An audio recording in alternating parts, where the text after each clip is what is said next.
Hello, everyone, and welcome to the Evolve with Emily show. I'm your host, Emily Hayden, and I want to say a special shout out to everyone watching on YouTube. What's up? Your feedback has been absolutely incredible. A lot of you guys have said that it really does make a difference to watch it. So if you're listening on something like Spotify or SoundCloud or Apple, then I encourage you guys to head on over to my YouTube channel and come watch me there. So for today's episode, I have a highly requested guest. I asked on my Instagram who you guys wanted to see, and this one popped up probably I don't know, a million times, which was the plan anyways, but I'm so excited to get him in here today. So today's guest is my personal trainer, Doug, and he is somebody he's a super heavyweight personal trainer of elite level athletes. He's one of the Gold's Gym regulars, Gold's Gym Venice. And he's the hardest worker in any room that you'll be in, like hands down for sure.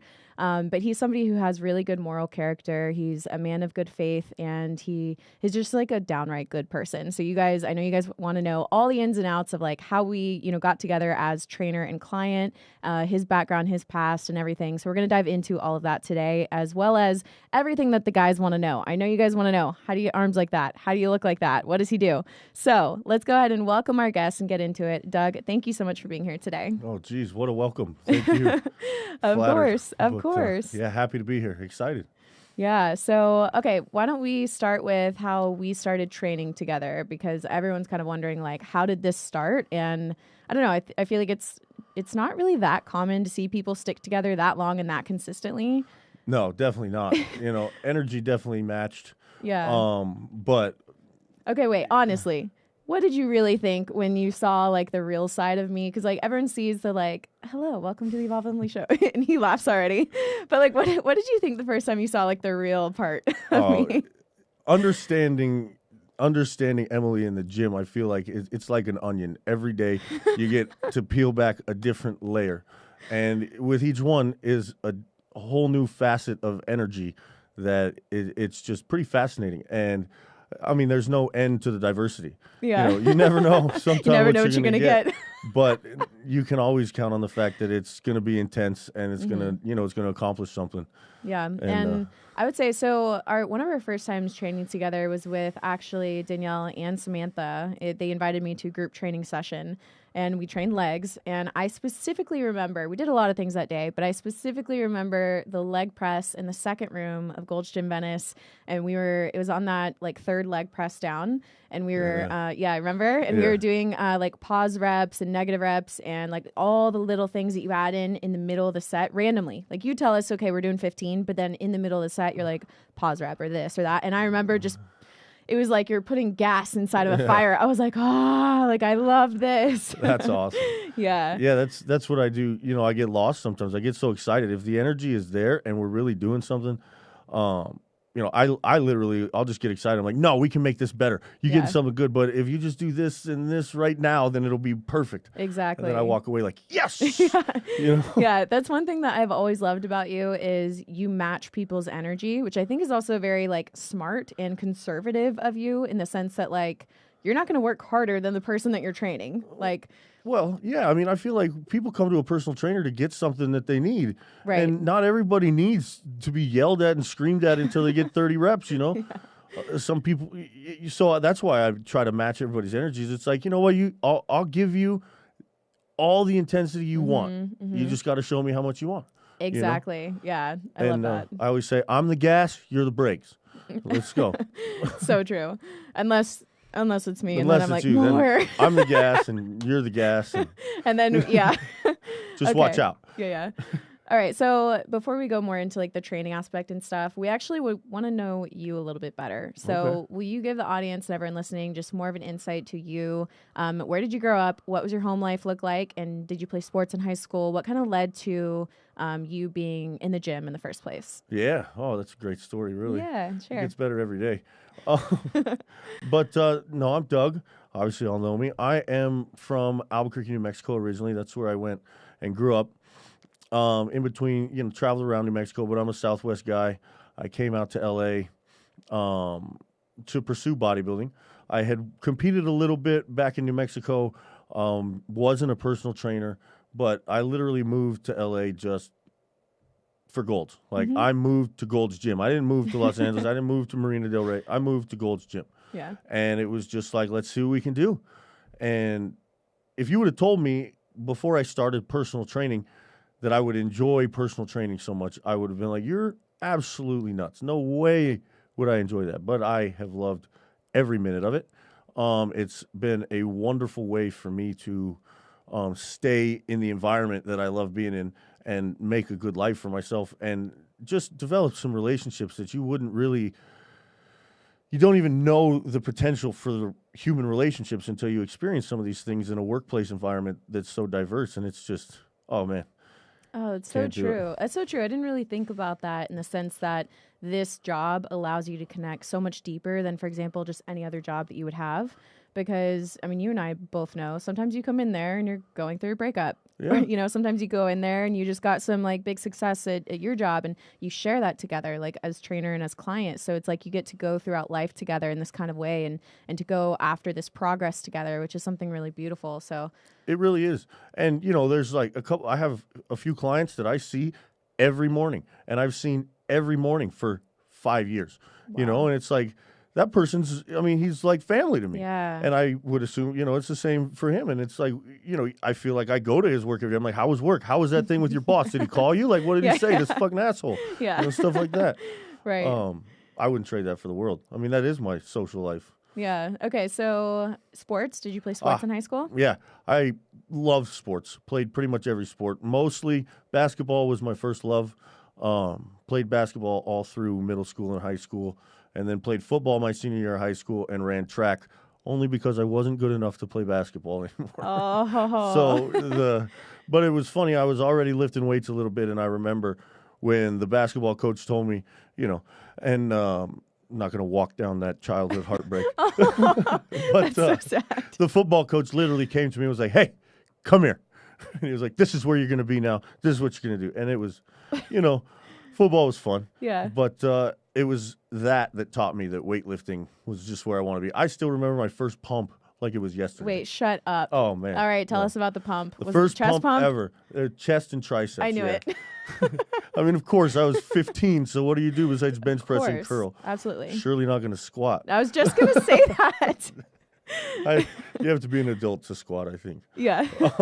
But anyway, so I remember, the only thing I really remember was, you know, we was at the school weight room, and then you remember push panel doors, you know, the push panels. I just remember like trying to push it, and it felt so much different than it ever had to pick up my arms and push them forward, and my chest almost cramped. And I was like, yep, that's got to happen every day for the rest of my life.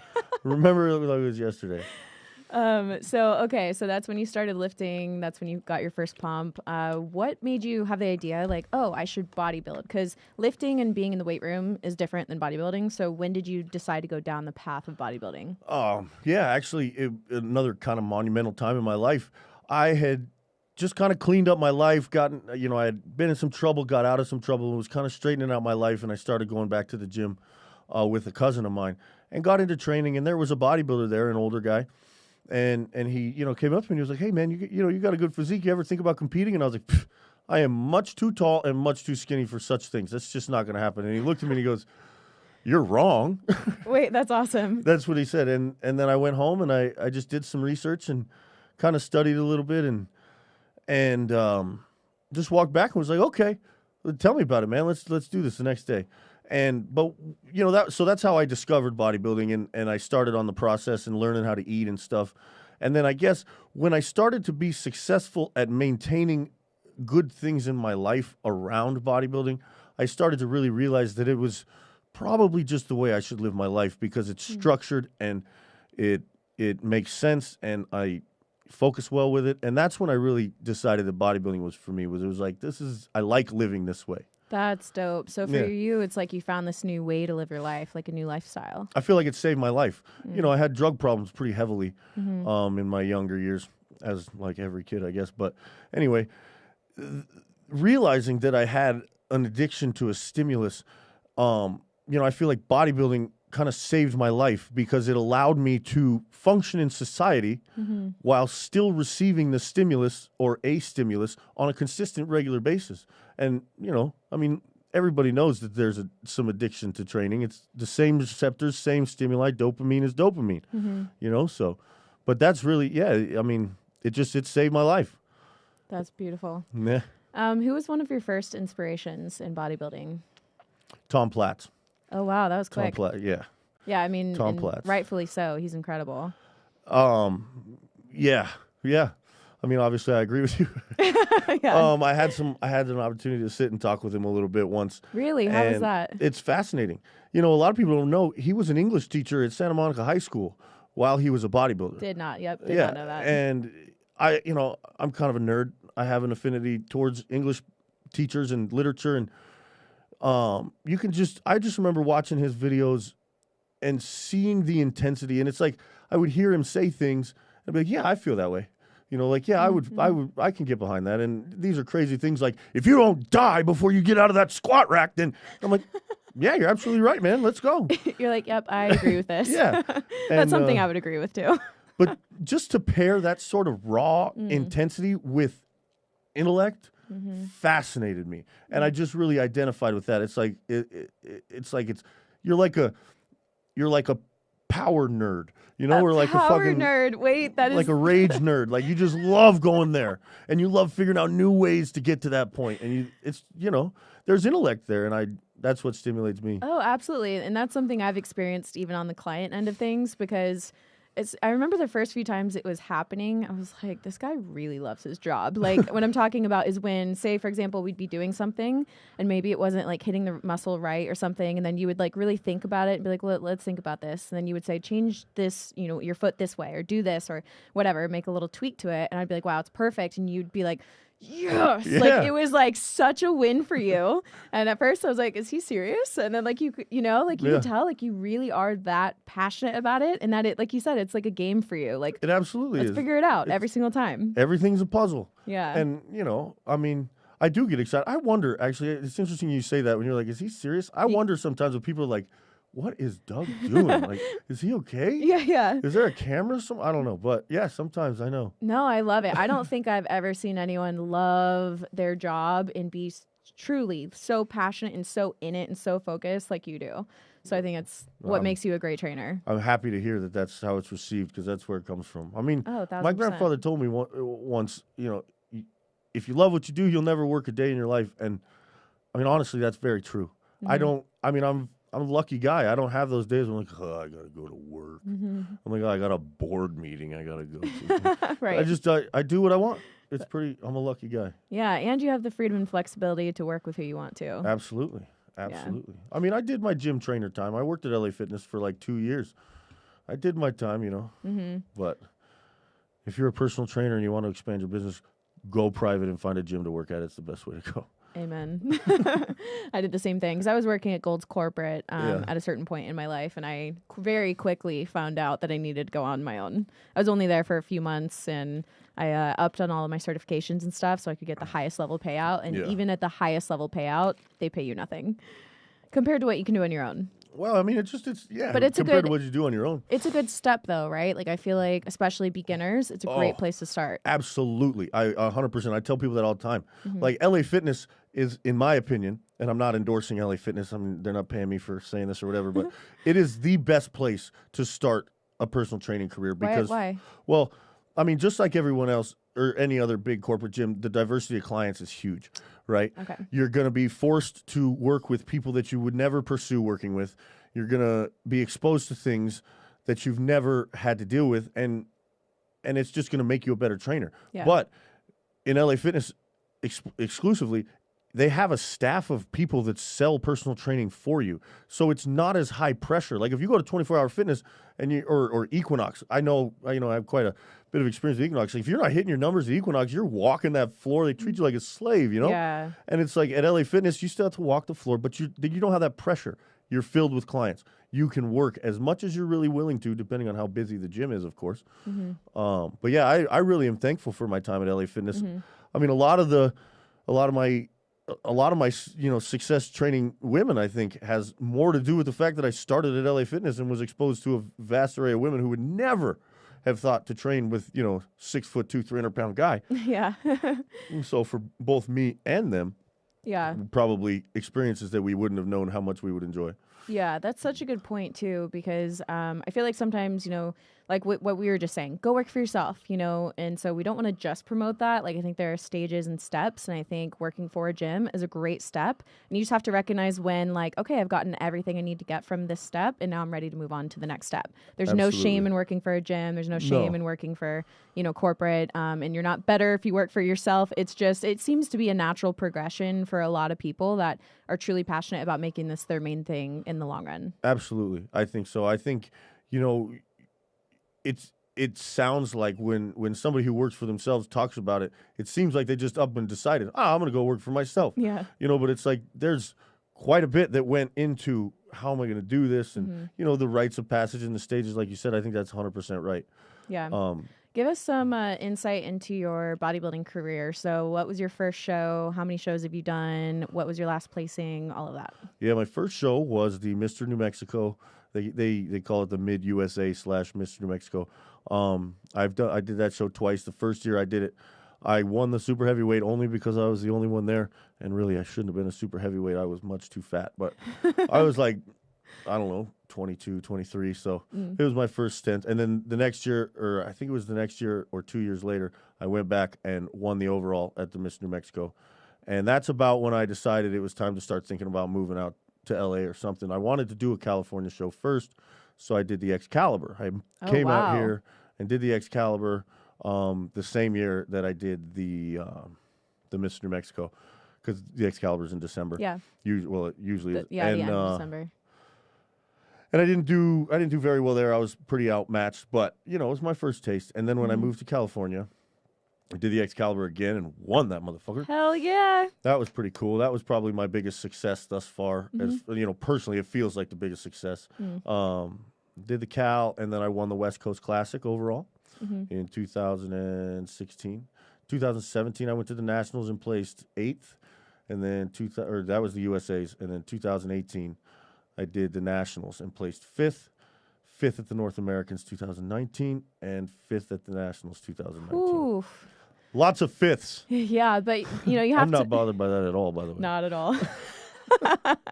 But you have to realize what he's talking about are massive national shows where, these people are coming in from all over the country to compete here. So these are not small shows. And as a super heavyweight, to be able to even be in that top 5 like that is a really, really big deal, because you have to realize when they do get that final, first place, they're going on with the pros. They're going on to compete against people that compete at the Olympia, like the best in the world. They've been doing this for years and years and years. So just like with his professional career in training, it's the same thing in bodybuilding. You got to take those steps. And sometimes you're at a step a little bit longer than you'd like to be, but it's all to make you better. Absolutely. And, when it comes to that kind of thing, I found a lot of peace after last year. I kind of had this aha moment or realization that in this life, in this world, in bodybuilding, fitness in general, the beauty is the journey, and so I don't really worry about it anymore. It's like, it'll happen when it's going to happen, and it's a great ride. So I'm just along for the ride. And that really, like, kind of like you said, there's steps and there's processes, and it's like without each one of these steps, you won't be prepared for the next one. You won't be ready to grow this way. You won't be ready to grow that way, whether it's physically, emotionally, et cetera, et cetera. Okay, so I want to dive into, you said that you were a skinny kid and you're like, there's no way I can do bodybuilding. So, because I imagine the quote unquote skinny kids that are watching this right now, right? They're like, I identify with that.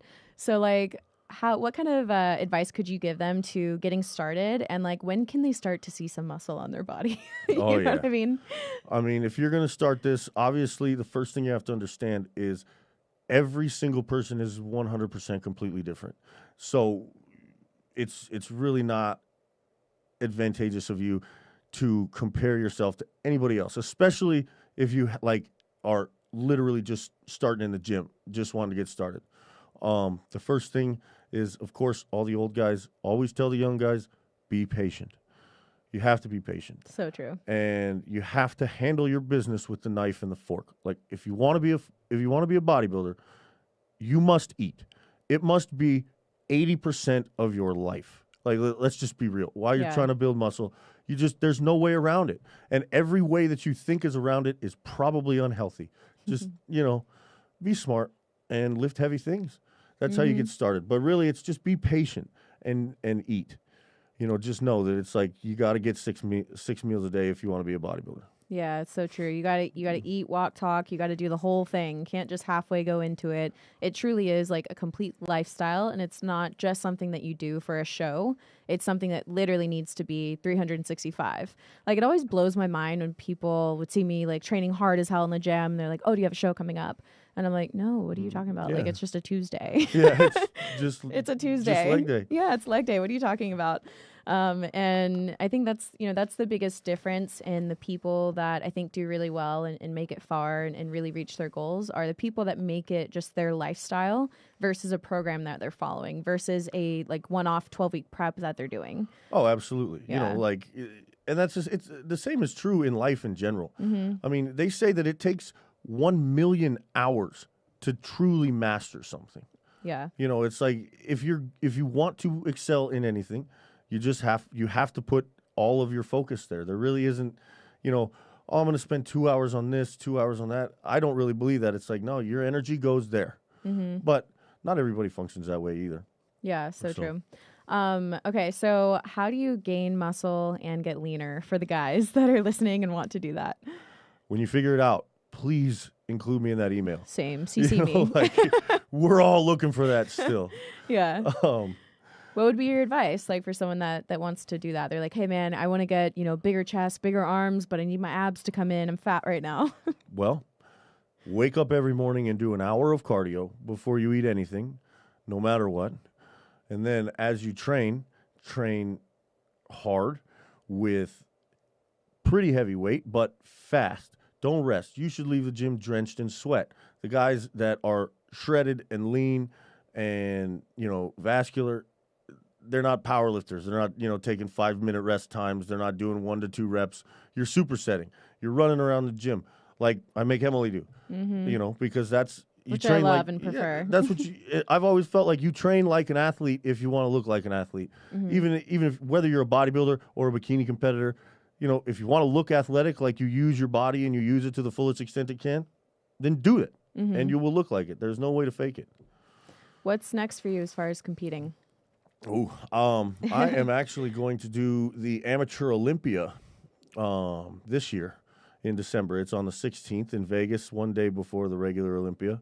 Kind of like, I hadn't really talked about it much, but mainly that's just because of my reticence towards planning anything given this year. But, so if you guys are watching, I'm not sure exactly when this episode's going to go live, but make sure if you guys see this before he competes to go wish him good luck on his Instagram. Yes, please. Send him some positive vibes and even let's give a thumbs up on the YouTube video for today. He's here after an entire day of work. What time did you wake up this morning?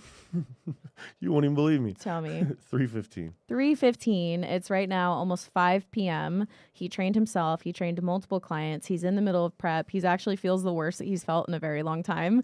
So, Doug, truly thank you from the bottom of my heart. I know everyone appreciates it. Wouldn't Seriously. miss it for the world. I know, but I know those prep feels, and I have a lot of competitors that listen to the show, so I know that they know the prep feels. So, guys, imagine your hardest, worst day, not worst, but just hardest day, struggling, and then you got to come and be on a show. So that's what he's doing for all of us right now. Thank you. I usually don't say stuff like this, but for the past week, there's been these cookies on the counter at Powerhouse. And I've seen them.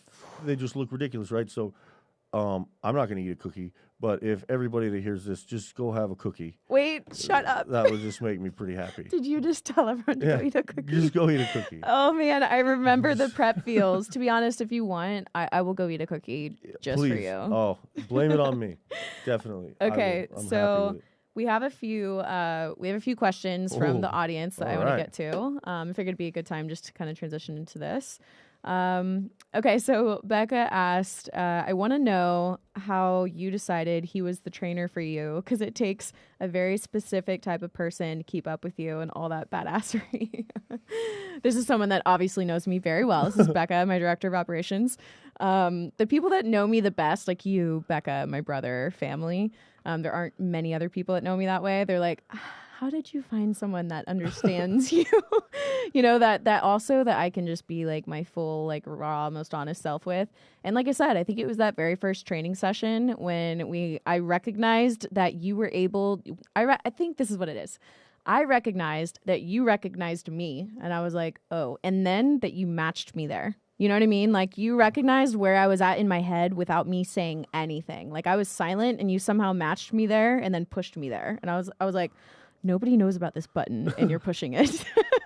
It was great. Yeah, like I said, the intensity that you bring, it's like an onion. You know, there's another layer all the time. Yeah. But yeah, I remember that first workout, and it was brutal. I remember, you know, it was one of the ones I was probably trying to show off because, you know, my girlfriend, my client, and a prospective client are all there, and right. you know, they're all training their ass off and looking fantastic. So yeah. You know, I was probably trying to show off, and there's just no quit in you. Yeah. Oh no, absolutely not. But which is good too, because I think sometimes you allow me the freedom to do that, and then other times you're like, no. Yeah. And I need that sometimes. Yeah. You know, sometimes the right option is like, hold tight. Absolutely. Okay, the next question makes me laugh because of what I normally say after the end of our sessions. She said, what was your favorite day training together? So what do I say after like most sessions? That was the best one yet. Literally. Almost every single one. And like, what's funny is that it's just a genuine quick comment, and I always catch myself afterwards and I'm like, man, I say that every time. Yeah, that's great. Someone just says, I love him. Heart emoji. Oh, well, thank you very much. Yeah. Derek wants to know why you're so awesome. I promise I'll get to some real questions. Okay. Number one tip that you would give to somebody who wants to become a personal trainer. Oh, yeah. Well, right now, I mean, just given the COVID thing, I really am kind of at a loss, but in a regular world, get your certification. Make sure you get one that's accepted everywhere, because they all cost about the same and they're all about the same, I think. But if you make sure to get one accepted anywhere, it doesn't matter where you land. Everybody will accept it, like ACE or NASM or one of those ones are good. And go work for a gym. Go try to find a mentor sort of trainer that maybe, you know, a guy that owns a gym. If you don't have an LA Fitness or a 24-hour fitness, if you can't get into something like that, you know, go to your gym and try to find someone. Just make sure that you learn first. I teach all my stuff from personal experience. I'm not really a big book trainer, you know, like and stuff like that. So, I mean, it's much different reading it in a book and then actually doing it. And I didn't really mention this to begin with, but, you know, Doug, being at Gold's Gym Venice, he's trained with the best trainers and the best bodybuilders literally in the world. Yeah. Like, actually quite literally in the world. So, like, his experience is just such a different level of experience. So I can definitely echo what you're saying here, to find someone that you can learn from, find someone that you can kind of get mentored by, and maybe, you know, even see if you can, like, shadow a trainer. You know, some people maybe... I've done it before. I have had a couple different people that were in school or, you know, in school for exercise science came to me and asked if they could follow me around for a day or two. And that was fun. Yeah. But yeah, definitely, you know, never be the smartest guy in the room. If you look around and you're the smartest guy, then you're in the wrong room. That's so true. You know, you want to make sure that you're learning from the people that you really respect and that are respected in the community, and just be a sponge for knowledge. And then when you have some experience, don't be shy. Get out and take people seriously. You know, I feel like that's one thing that as a trainer I do that sets me apart is I don't care who you are.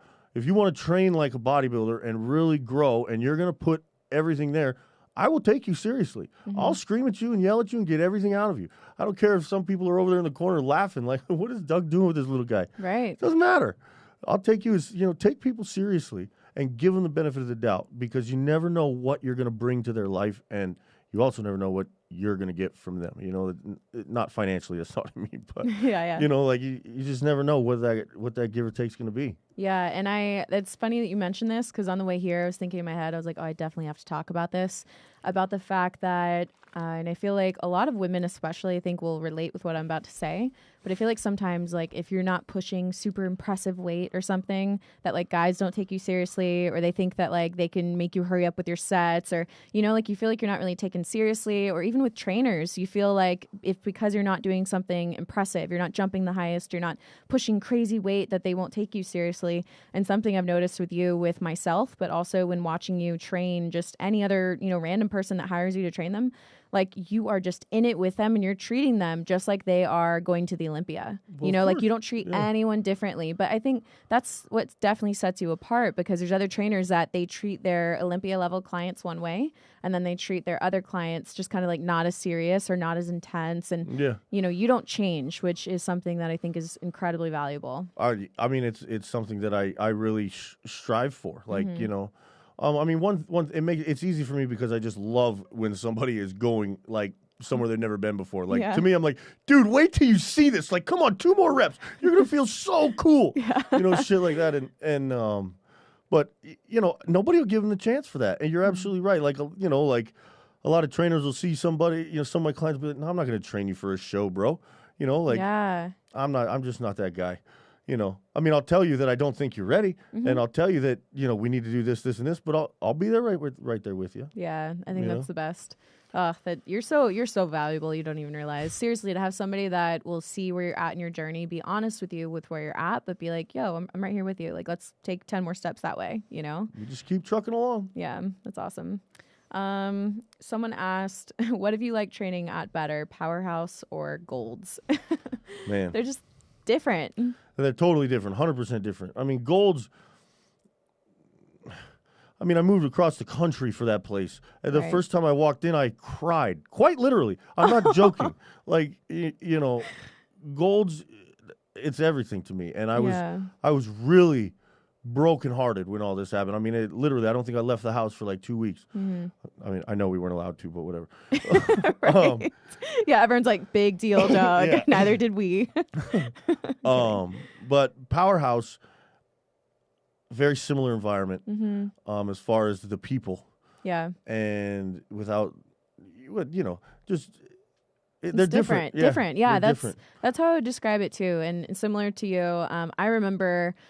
Oh my gosh. I remember when one of our friends called me and told me that Golds had shut down. I was at the beach. I just ran to the beach and I was like, you were joking. I was on the phone. I was like, no, you're lying. And they're like, yeah, they shut down. And like, honestly, they're probably not going to open up again. And I was like, I'm not accepting that. And they were like, Emily, like, here's the link that it's really happening. And I literally like broke down. Oh yeah. And cried because I similarly like literally moved to California. Like part of the main reason was Gold's Gym Venice. Like that's everyone's dream who's in the fitness industry. It is. Yeah. And 100%. like it became our family. Like we've been training there for so long. I don't want to talk about it too much. We're gonna get emotional. We're like, let's not go there.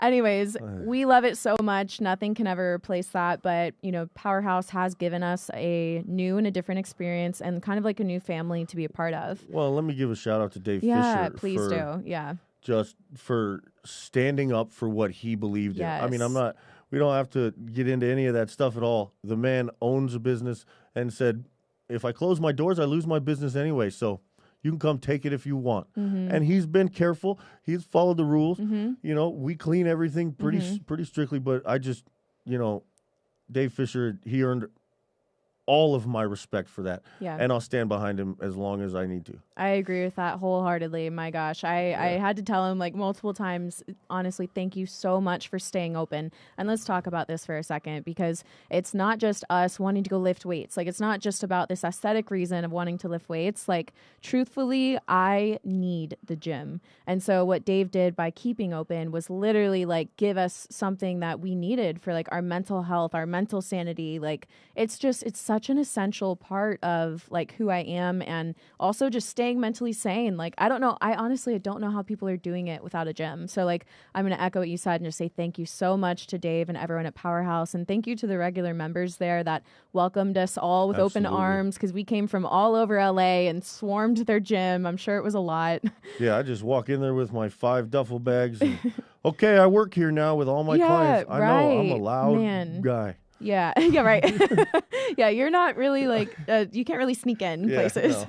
No. So truthfully, thank you to them. But will you speak a little bit on like what the gym means? So maybe people are watching and they're not super into the gym. Can you explain to them like what the gym means for people, and even your clients that you see and the hardships that you see them go through, and like what it means to them, that it's so much more than just lifting? Yeah, I can talk. I mean, I can go on and on for that about that for hours, but I'll go both ways. I'll say for me personally, or for people and in a professional athlete setting or whatever, it's and then for my clients who are just kind of normal people. But for us athletes, yes, it is literally the first thing we think about when we wake up. Like our eyes open and we're like, it's back day. Yeah.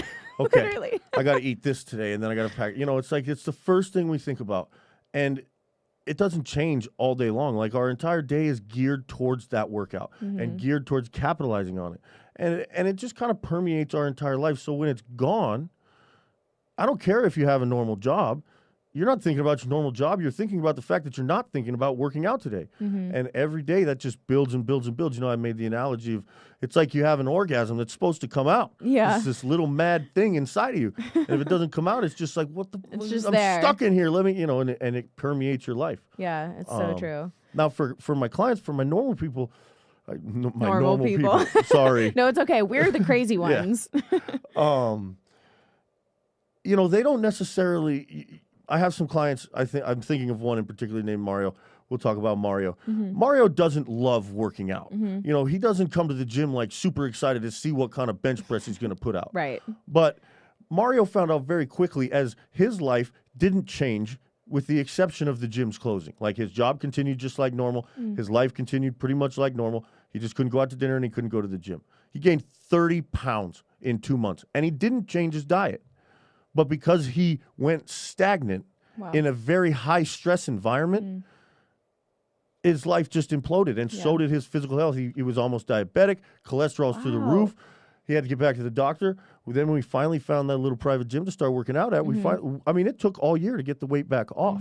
And so that's what I do as a trainer for guys like that is it's like, you come in, I'll make working out bearable because you need it. Right. We'll do it, we'll make it fun because you need it. So that he shows me how much somebody who just has a normal 3-day-a-week fitness routine really relies on that. Oh, wow. Because it's not their main focus. So it's very easy for it to slip through the cracks when it stops being effective. Yeah. And then you start to see the side effects on the negative side in everything else in your life. It's a dangerous thing. That's so true. And I know, personally from a lot of friends that deal with serious mental health issues like depression and even like suicidal ideation and things like that. It's literally sometimes like one workout away from not giving into the depressive thoughts that they have or the other thoughts that they have. Like it really has become like their safe haven. Oh, I am one of those people. Right. Yeah, 100%. Yeah. It gives me a reason to stay on the path I'm on. Yeah. And a lot of times as that dwindles away, we start to lose it. And of course, that's not right. That's not how we should think. We should be able to cope with things like that a little bit better, but we should be able to do a lot of things. It's a healthy way of coping. I have a lot of friends Absolutely. in the sober community as well. And one of the ways that they stay sober is literally from being able to go to the gym. So absolutely. We could probably go on and on about this, about it being essential. And hopefully we'll never have to fight for this again. But I am thankful for the people that are fighting for it because it 1000% is such an essential part of just mental health, physical health, everything. And if I can help in that fight in any way, please feel free to reach out. Same. I would love to have more allies to stand behind fighting for the importance of this in our society. Absolutely. In our society. Yeah, there's a gym, I forgot what it's called, but it's a little bit north of us. And they're kind of going through the same thing and going through the court cases. And I've been sharing their stuff on my story as well. And they're putting up the good fight. So it always encourages me when I see people like that standing up for what they know is true and what they believe in, and standing up just ultimately for what's right. So yeah, for what you believe in and for what's right. Yeah, Dave Fisher has paid $15,000 in fines. So, but he deserves every bit of business he's getting right now. 1000%. Okay, so this question makes me laugh because I already know the answer. How to tell if you are going hard enough in the gym? You're not. Yeah, you're not. The answer is you're not. The answer is you can always go harder. Yeah. Yeah, and I mean, here's the thing. Like, if you feel like you're having to question that, if you're not sure, get a training partner, get a trainer. Like, get an outside eye, an outside source that can really push you for that. Okay, someone asked, will Doug please share his testimony? So you're a man of faith. You're a man that believes in God. Can you share a little bit about your personal experience and why, just kind of a little bit into that? Yeah. Absolutely. I was raised a Christian. My mother was a very Christian woman. And so I learned the Bible through elementary school and Christian, not Catholic. But my mother always let me make my own decisions. That's one thing. She always really kind of treated me like an adult. Very thankful for that. But so I decided not to go to church. Get that, Mom. Yeah. But it was always kind of spotty in my life. And then 2017 was a big growth year for me. I turned 30. And I found Zoe, which is a church in LA. And it was just the first time that I really sat down and was able to apply the Bible to my life. And really like, oh, that's what I'm talking. That's what you're talking about. And just kind of, it just made sense this time. I don't know if it was just because I was older, it was at the right time, but I mean, I feel the Holy Spirit tug on me every hour, and I have my whole life. Like it's like it's always been there. But yeah. So about 3 years ago, I got real serious. Or I don't know. My relationship with God got good. We talked a lot, and we still talk a lot, and it's amazing. I mean, that's pretty much a broad stroke of my testimony. So I want to know, because someone asked this on another podcast, and I'm curious to what your answer is, but they said, does God really help you through tough times? And like, if so, like how, to someone who maybe doesn't experience that in their life, can you like elaborate on that a little bit? Absolutely. The one thing that really clicked with me is when I really started trusting God. And I can't explain to you how I started trusting God. I don't know where that came from, but it was, for the first time in my life, a genuine, God's got me. As long as I do the best I can and follow these guidelines and, just live a Christian life. And as I started living a Christian life and focusing on living a Christian life, not focusing on what I was getting from living a Christian life, but like trying to learn what living a Christian life was and sticking to it and really actually submitting yourself to some discipline with regards to it. I started seeing the fruits of that financially, emotionally. And now it's like I feel like my day is off if I haven't spent my 10 minutes while I'm on the treadmill generally talking to God and like just, hey man, this is what I'm thinking about today, and thank you for all these things you've given me. And thankfulness, that's another big one. Being thankful has helped me and my outlook in life so much. Just literally verbally acknowledging, I'm so thankful for my truck. Wow. I'm so thankful that I had 6 clients today. That's, stuff like that. It changed my entire outlook. And these are just the kind of things that really just changed my life. And so, yes, God helps me through tough times. Yeah. Truly. I love that. And I have to echo that as well, because it's funny. I definitely live my life in a state of gratitude. I try to always do that, but there's definitely something different about like saying it out loud. I remember like the other day, it was for some reason, I sometimes will have these days where I have like an off day, or I'll have a day where I'm feeling like anxious or something. And when I do that, sometimes I don't realize that like I'm in my head all day long. And I just remember vividly, I was like showering, and then all of a sudden I said it out loud. I was like, thank you so much for my beautiful apartment and, Vinny and this and that. And once I said it out loud, I was like, oh my gosh, like it was this like release and like it felt good. Yeah. And like there's like an energy behind your words. And I think that words are very, very powerful. So especially in moments when we get caught up in our head, caught up in overthinking, sometimes you can just break that pattern simply by speaking out loud. And the best thing you could speak out loud is gratitude. Gratitude. Yeah. Absolutely. Gratitude, man. And that's something cool, between our client and trainer and friendship. I always say client trainer because he's coming on as my trainer, but we're like homies. Like we're going to be friends forever. It's just been something that's been really cool because, you guys, I was training with Doug like 5 times a week at one point, and, we were crushing it. We spent a lot of time together. So in that time, he's seen me go through many ups and many like downs where like I would come in and like not even really say a word, and he would just be like, okay, that's where we're at today, and so being able to have this common ground of faith. And vice versa, I should add. I mean, it's not like I'm always just fucking perfect. Close. Oh no, that's true. Yeah, no.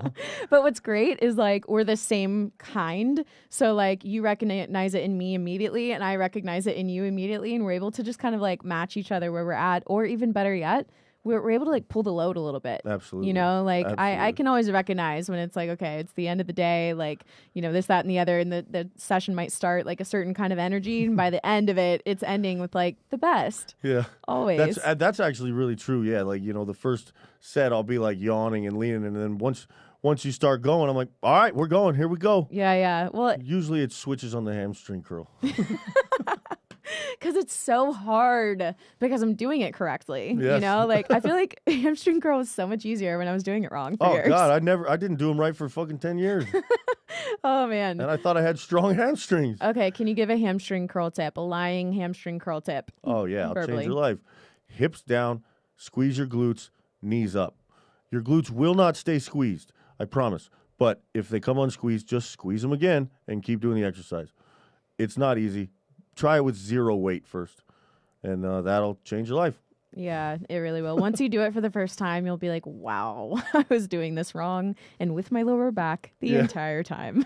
You get a little bit of hamstring squeeze when your butt comes up, but only like for like a 10% of that range of motion. Okay, what keeps you so committed and so consistent in your bodybuilding lifestyle? Well, I mean, that's like asking a 5-year-old kid who gets a free ride to the park every day, like, what keeps you so consistent at going and playing with your friends all day? I want to do it. Literally.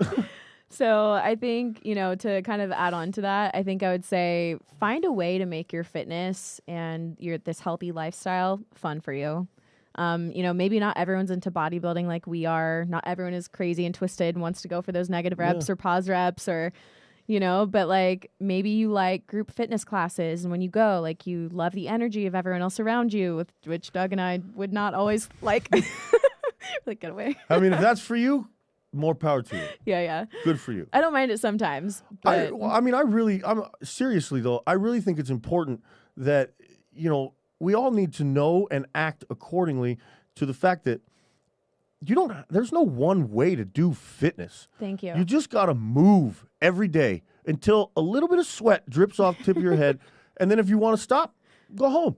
Yeah. If you want to keep going, you're not going to die. Keep going. You're not going to die. Yeah, like there's little consequence to these decisions, but the one that matters the most is I got to use my body today because it's going to keep me healthy. And that's the most important thing. That's, you know, like I know I am a bodybuilder, but I tell my clients all the time, like, I don't expect you to be a bodybuilder. You don't have to eat 6 chicken breasts a day. You know, we can just come in and work out, whatever you want to do. Right. Just do something. And if you need someone's help, find it. You know, go ask. Yeah, absolutely. You have not because you ask not. So true. What helps keep you in a positive mindset given all the things that life throws at you? Like even this year, you know, we went through so many things. What kept you like in that positive mindset and being like, we can do this, we can get over this? And even like having to make those transitions from like we're at Gold's Gym Venice full time to now literally overnight they said that it was closed and we all just had to figure it the hell out. So like, how do you keep a positive mindset through all that? For one, you said it correctly the first time when you said what helps keep you in a positive mindset, because I don't stay in a positive mindset 100% of the time. But one thing that really, really helps is God and thankfulness. It's really hard to have a negative attitude when you force yourself to stop and look at the fact that you still have a roof over your head, you still have food on the table, and, you know, things aren't as bad as we make them out to be in our head. The other thing that helped me is just brute force, you know, like, man, if you're pissed off about something, okay, take an hour, be pissed for an hour, but then shut the hell up and get back to work. Yeah. You know, because you must, there is no, I'm not going to do it, I'm sad. No, you just do it. Do it sad. Be sad. Yeah, exactly. Be sad while you do it. And, you know, if somebody comes up, pretend you're happy and continue to pretend you're happy until it's true. You know? Right. Yeah. Just So sometimes it's okay to do that. Yeah, absolutely it is. You know, yeah, 100%. Yeah, like you don't always have to have it perfectly together in order to show up. It's okay to show up messy. It's okay to show up sad.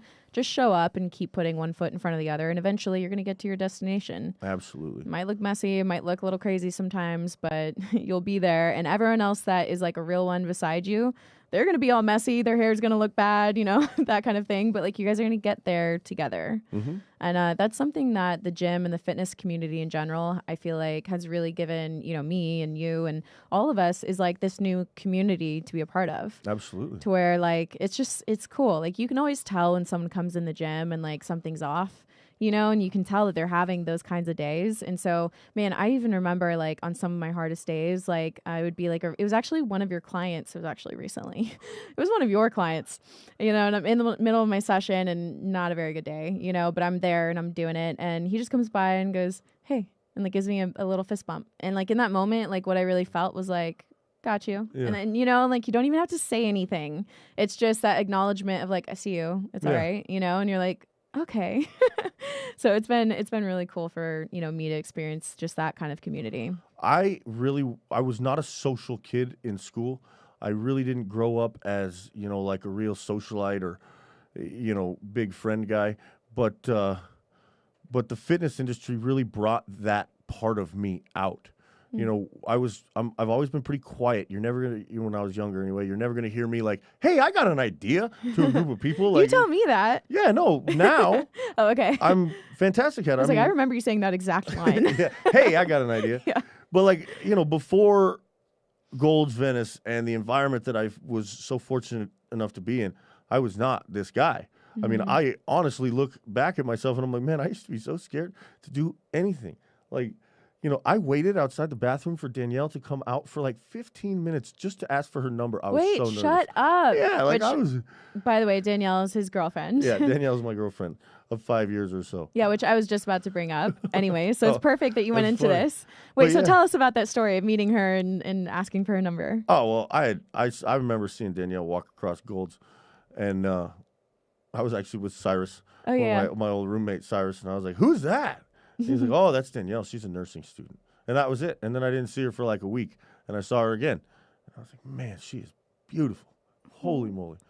And then so I, you know, did the creeper thing because, well, let's be real. I'm being honest here. I was not the smoothest dude in the box. But anyway, so I saw her go into the bathroom, and so I sat on a butt blaster, the glute kickback. I know exactly what that is. Yeah, and I was doing glute kickbacks, just waiting for her to come out. Shut up. You were doing it. No joke. I thought you were just sitting there, but you actually did it. Well, you can't just sit there. Then you look really creepy. I mean, you could be in between sets when she gets out. I could be. But knowing that, I would have like fallen over or something. Anyway. Oh, my God. I didn't know what to do. And I don't know what to do with my hands. Help. I never do this, but I really think you're pretty. Can I have your number? Maybe we'll go out. And she was like, yeah. Scribbled it. Wait, never texted back. Up. Nothing. You texted her and she didn't text back? Yeah, she didn't text back. Danielle. Oh, yeah. She played hard to get for a while, that girl. Okay. Yeah.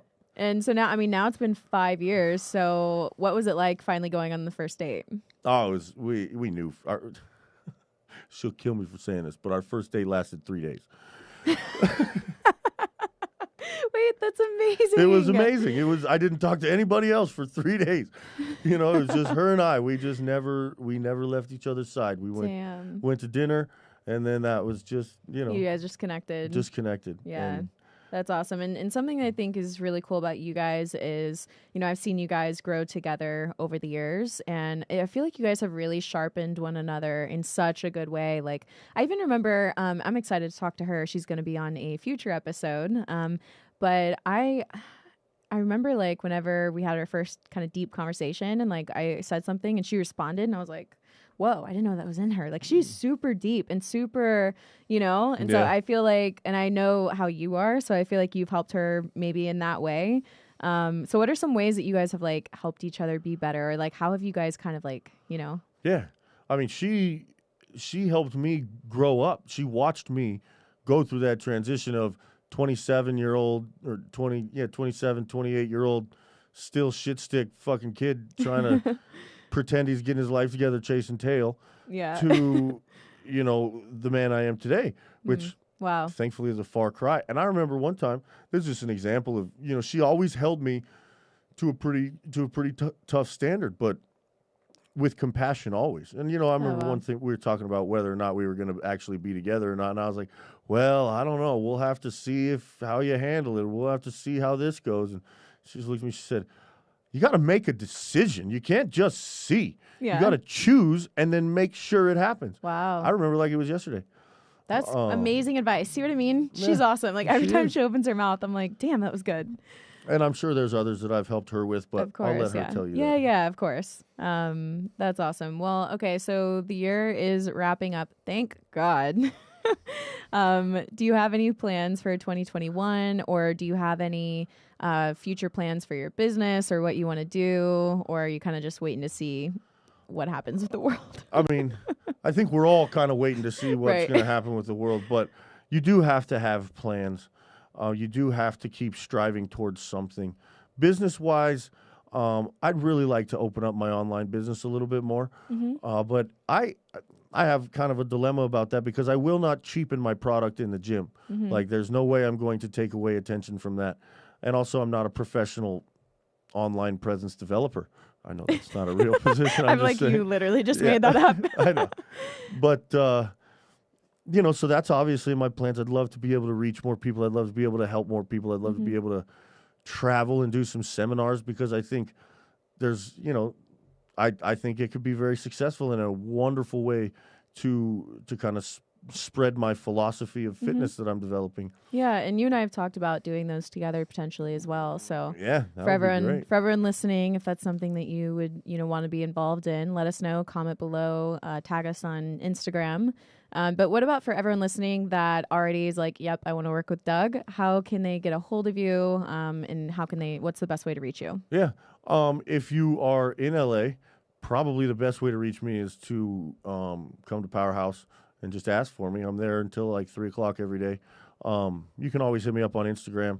If you're not in LA and you want to talk about diet and stuff, just email me, dougfruchey@gmail.com. I'm happy to answer any questions and help you out any way I can. I take everything on a case-by-case basis, so I can probably cut down a whole bunch of emails right away with, I don't actually have an answer to what it's going to cost until we know what we're going to do. Right. So just go ahead and, say, hey, what's up? This is what I'm doing. This is what I think I need help with. This is why I think you could help me. What do you think? Perfect. And I'll sit down and respond. I love it. Okay, well, I will make sure to put your email address, your Instagram, and anything else, all the links and stuff down below in the show notes. Sure you know more about what they are already. Of course. I'll link it all below from myself and also from everyone listening. Thank you so much, especially in the middle of your prep. Thank you for being here. Oh, it was my pleasure. Wouldn't have missed it for the world. All right, guys. You know that. We will see you in the next episode of Evolve with Emily. Thank you so much for watching.